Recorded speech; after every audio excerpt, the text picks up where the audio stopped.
can turn back now or learn the stuff they don't want you to know. Hey everybody, I'm Ben. That's Matt behind our new camera, and that makes this stuff they don't want you to know. Also, somebody really does work in this office, and spoiler alert, we're going to try to make it so that you can meet him at some point. It's a ghost town here at How Stuff Works headquarters the week before Christmas as we're filming this, but we wanted to get one last little piece of information out, and that is the huge fine that HSBC, the British-based international bank, has been ordered to pay the United States government. $1.9 billion. I mean, I don't even know how to, is that a Dr. Evil thing? Do I need my pinky up here? When I say that much money, 1.9 billion US dollars, not Zimbabwe dollars. That's a lot of money. And the Department of Justice is pretty proud of this. They say that it sends a strong message to other banks or other organizations and activists or people who are not on the same page with the DOJ are saying that this is a huge slap in the wrist. And most famously, some journalists are saying that this proves the United States has a two-tier justice system. But why is that? So what we'll do here is we'll answer some facts about what HSBC has been accused of, some interesting facts about how this came to light, and then kind of close in with what this may or may not mean for the future. So first, let's deal with the numbers. $1.9 billion. Again, Matt and I do okay here, but we don't make a $1.9 billion. So how much money is that to HSBC? So over 2011, HSBC made about $16.8 billion in pre-tax or net income. This fine, this $1.9 billion fine, by way of comparison, is a little bit more than half of the $3.5 billion they made in Q3. So Q1, Q2, Q4, all the other business quarters, 75% of the company's activity in 2011 is not adversely affected. And there's another question here, which is how much revenue or profit did this illegal business generate for the company? So what is HSBC actually accused of doing? Basically, money laundering for drug lords and terrorists. And what's weird about this is there's some pretty solid evidence that A, this actually happened, and B, officials knew about it or willfully ignored it or willfully, advocated for it. So specifically, HSBC was allowing money laundering from the Sinaloa cartel, a cartel in Colombia, via their banks in Mexico, at the very least. And you can read some pretty amazing stories here about how cartels were not only laundering money, but they were building boxes to push cash through, and these boxes were the exact specifications of the teller window. So literally like a 100 million, 200 million, 300 million. We have no idea. And I'm pantomiming and making that last part up. But the point was, it's a lot of drug money. HSBC knew about it. The Department of Justice knew about it. The Senate knew about it. Nobody's going to jail. Not one person is going to jail. And funny story, while that was going on, HSBC, there's also pretty solid evidence that they were allowing money laundering activities in Saudi Arabia with groups affiliated with terrorists. Remember those? Al-Qaeda? That was a thing? That is a thing? HSBC was doing that, was totally doing that. And no one's going to jail. There's a good question here for people who would say, hey, this is a huge fine. This is a victory for the Senate. This is a victory for banking regulation. That is definitely one viewpoint. And it is true that in a lot of white collar, sort of high level corporate crimes, it's difficult to find out who, if anyone, should be prosecuted as an individual on a criminal basis for something a company does. This is a legislative question that still hasn't been answered, and it's still hotly debated.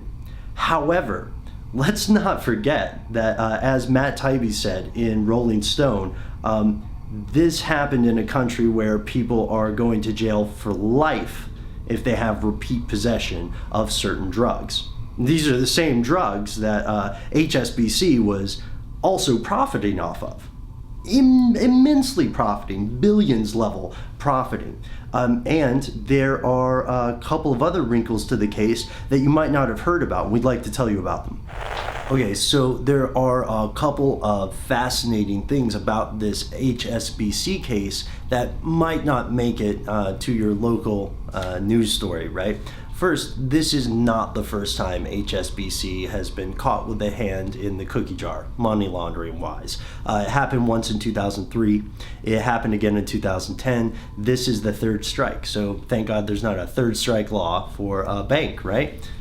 I kid. Also, this information came to the public via a brave whistleblower named John Cruz. John Cruz, of course, had his position terminated. He submitted more than 1,000 pages of documents showing that people in the bank were either turning a blind eye to the drug money and the terrorist-affiliated money, or more or less fine with it. You know, it all goes in the bank account the same way, right? Am I right, guys?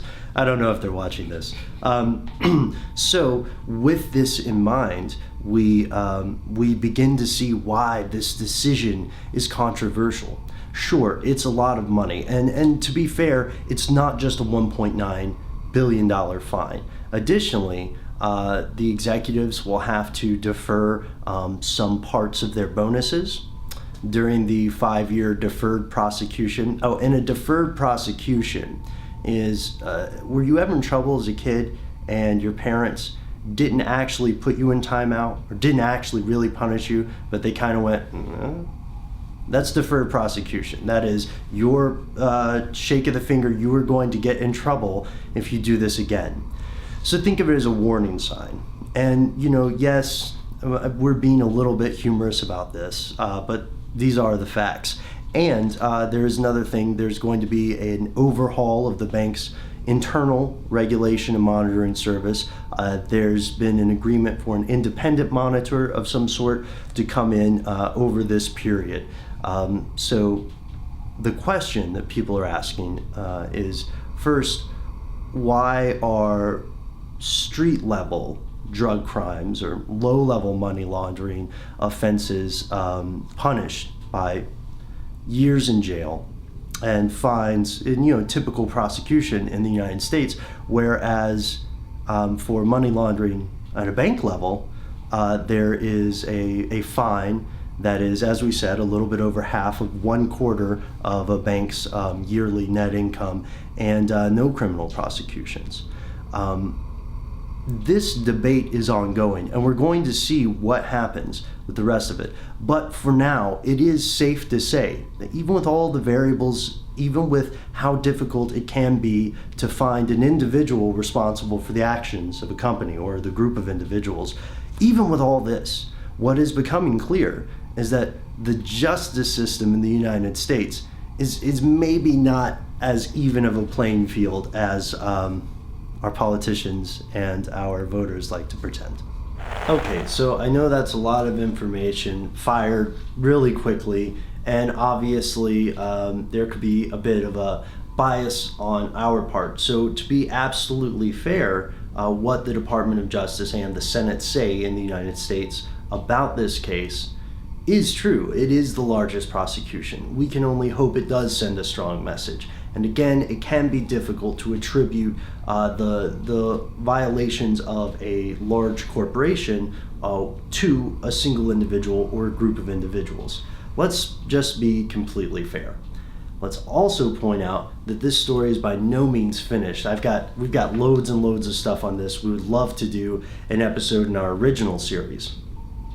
And speaking of our original series, guys, I think this is coming out on Wednesday, right, Matt? This one? Yeah, this one. Okay. So this Friday on our original series, we have sort of a surprise for you. We hope you like it. So, Stuff You Should Know, our podcast buddies, they have a real-life TV show coming out in January. And we made an audition tape for this. It's nothing like our usual episodes. It's a little more of a humorous thing, and we were trying to make Josh and Chuck and the producers laugh. Spoiler alert, we didn't get on the show, but we had this tape, and we wanted to do something kind of funny, kind of cool, as a thank you to all you guys for sticking with us and watching our series and this vlog series, and it just means the world to us. So check this thing out. Again, it is supposed to be funny, so we're hoping you enjoy it. And let's see, I guess if you're also seeing this, it means the world hasn't ended yet. So there's that. Goodbye. Thank you so much for hanging out with us, and we'll see you in 2013.